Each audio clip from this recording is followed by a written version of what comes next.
एक गांव में एक लड़का रहता था। वो पढ़ाई में बहुत होशियार था, लेकिन उसकी तालीम जारी नहीं रह पाती थी, क्योंकि उसे अपने घर का खर्च भी चलाना पड़ता था। वो रोज अपने खेत में जाता, दिन भर वहां काम करता और शाम को घर आकर थोड़ी बहुत पढ़ाई कर लेता। जब वो लड़का मीट्रिक में पहुंचा तो पूरे गांव को यकीन था कि यही लड़का मीट्रिक में अव्वल आएगा, क्योंकि सब जानते थे कि वो पढ़ाई में कितना ज़हीन है। जब मीट्रिक का इम्तिहान आया तो लड़के ने इम्तिहान दिया, लेकिन जब नतीजा आया तो किसी वजह से वो एक मजमून में फेल हो गया। जब गांव वालों को ये बात मालूम हुई तो उन्होंने उसका मजाक उड़ाना शुरू कर दिया और हर वक्त उसे ताने देते। जब वो खेत की तरफ जाता तो रास्ते में लोग उसे देखकर बातें बनाते।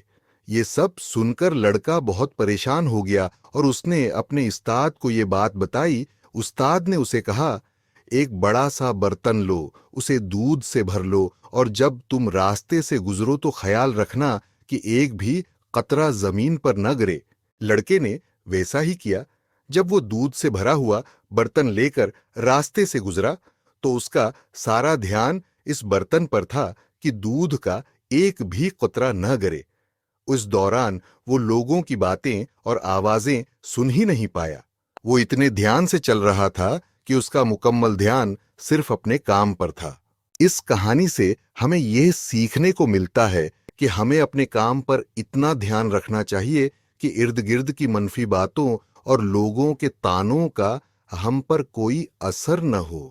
जैसे एक कैमरा अपने सब्जेक्ट पर फोकस करता है और बाकी चीजों को ब्लर कर देता है, हमें भी अपनी मंजिल पर फोकस करना चाहिए और बाकी बातों को नजरअंदाज करना चाहिए। अगर आपको ये कहानी पसंद आई तो उसे दूसरों तक जरूर पहुंचाएं।